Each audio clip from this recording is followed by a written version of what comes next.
Bonjour, donc je m'appelle Elisa Tixen, voilà, je suis ravie d'être là. Je suis autrice, et je vais vous parler à partir du premier roman que j'ai écrit. Est-ce que vous m'entendez bien?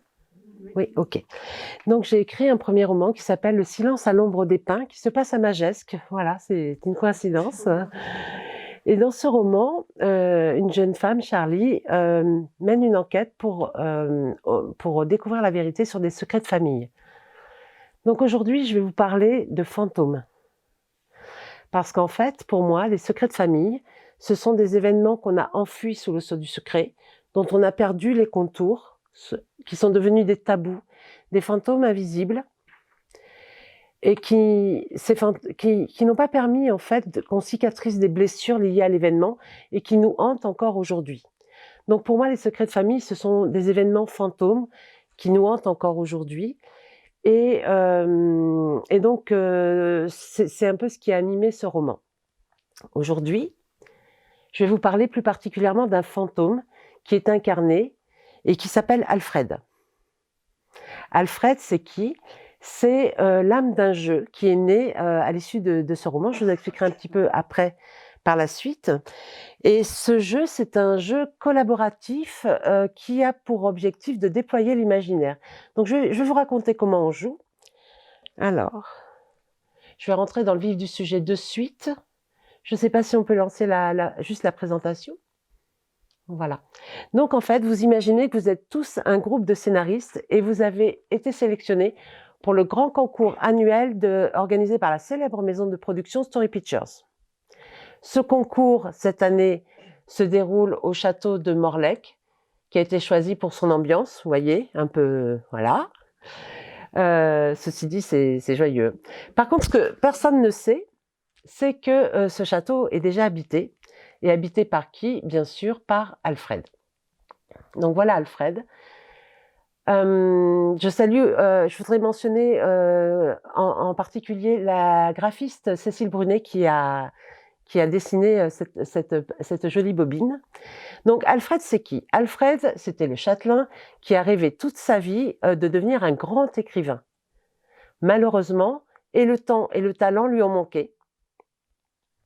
Donc, à défaut de devenir un immortel, il est devenu un fantôme et donc inutile de vous dire qu'il est ravi de vous accueillir parce qu'il va tout faire pour vous aider. Voilà. Désolée pour vous. Donc, comment ça se passe? Vous avez un plateau de jeu. Et alors, sur ce plateau, donc vous êtes tous ensemble, vous avez des pitchs de départ. Alors, il y en a pour tous les goûts, il y a du dramatique, il y a du fantastique, du polar, de la comédie. Vous choisissez entre vous un pitch de départ qui contient un potentiel narratif. Et puis, vous avez un plateau de jeu avec des jetons face retournée. Et en fait, chaque joueur, tour à tour, ajoute un petit bout de l'histoire, quelques mots, une phrase, deux phrases, en racontant la péripétie qu'il découvre en retournant le jeton. Ça peut être une péripétie en sa faveur ou en sa défaveur. Ça peut être une attaque subie, une attaque gagnée, une révélation, une trahison. Voilà, il y en a un certain nombre. Et puis, comme on sait que la contrainte est libératrice, il va devoir intégrer à cette péripétie un des éléments des cartes retournées devant lui, un personnage, un lieu, un objet.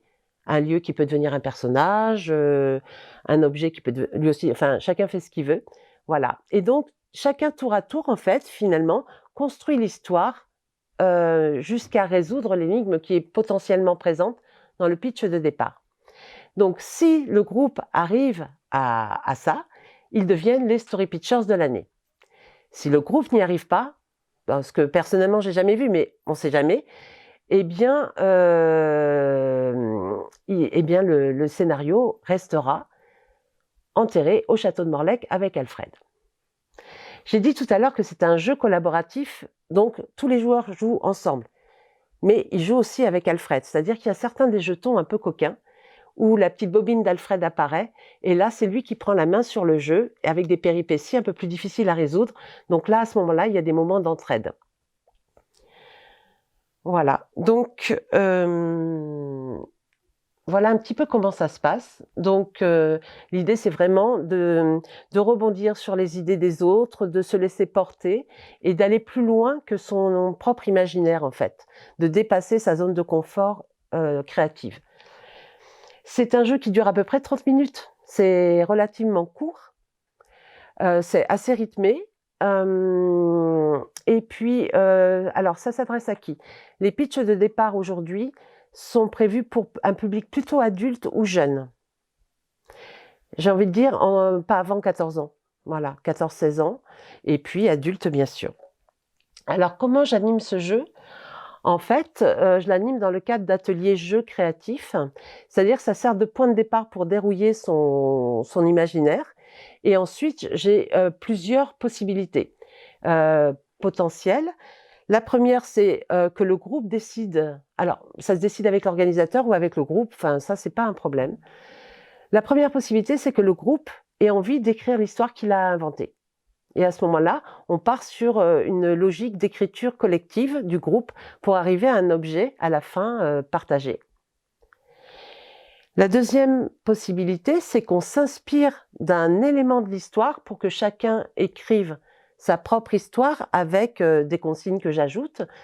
L'inspiration, elle peut venir d'un personnage, d'une péripétie, voire de l'ambiance.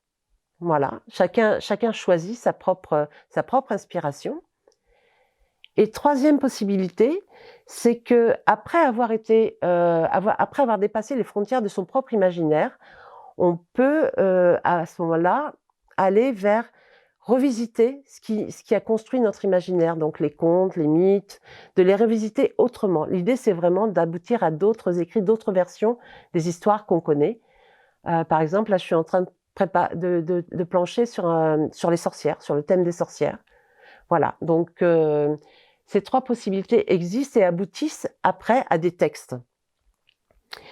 Mais là où je reviens vers le roman, c'est qu'on peut développer son pouvoir d'écrire, mais il y a des personnes qui ont des histoires à transmettre, à partager et qui ont un frein par rapport à l'écriture.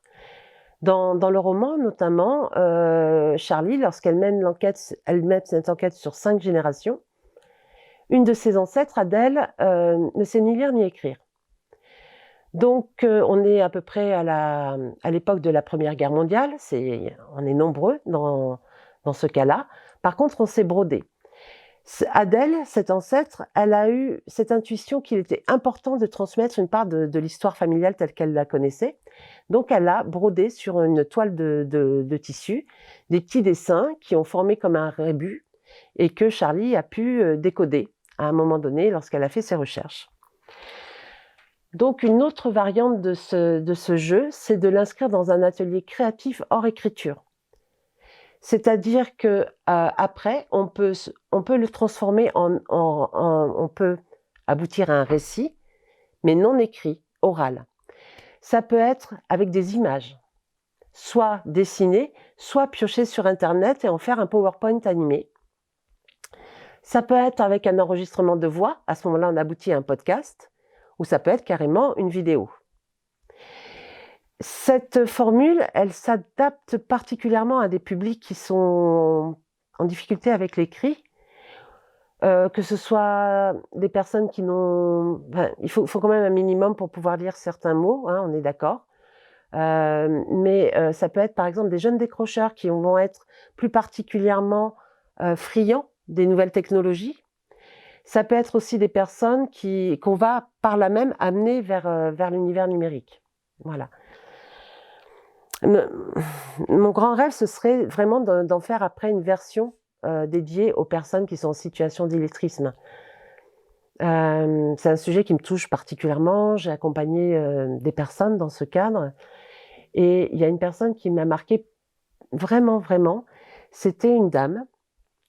Elle était femme de ménage et elle est venue me voir dans le cadre de l'association où j'œuvrais pour apprendre, parce qu'elle devait apprendre à lire et à écrire. Elle n'arrivait plus à compléter les fiches techniques, ni à les lire, donc elle ne trouvait plus de travail. Donc les séances commencent, on installe la relation de confiance et rien, ça n'avance pas.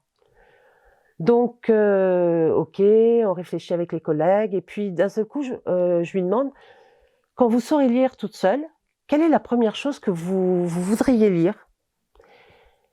Et là, elle me répond, ben moi, si je pouvais lire toute seule, je voudrais lire les recettes des pâtes à tarte. Et ok, et là, les yeux pétillent, et vraiment, c'est un moment extraordinaire, enfin voilà. Et donc la semaine suivante, je suis revenue avec un rouleau de pâtes à tarte. On a fait le rituel, hein, on a ouvert le sachet, on a sorti la recette, et là, c'était parti. Et la semaine d'après, cette dame m'a ramené une énorme tarte aux prunes, enfin voilà, en me disant merci, mais au final, aujourd'hui, moi, j'ai envie de lui dire merci à elle, parce que c'est elle qui m'a fait comprendre tout le pouvoir qu'on pouvait déployer une fois déjà on avait un objectif réel qui nous appartienne à nous, et qu'en plus, on y prend plaisir. Et donc, pour moi, le jeu, c'est une façon de prendre plaisir à raconter des histoires en étant fier de raconter cette histoire, et sans frein qui puisse venir de soi. Voilà. Donc, c'est ce que j'avais envie de vous présenter aujourd'hui, et je vous remercie de m'avoir écouté.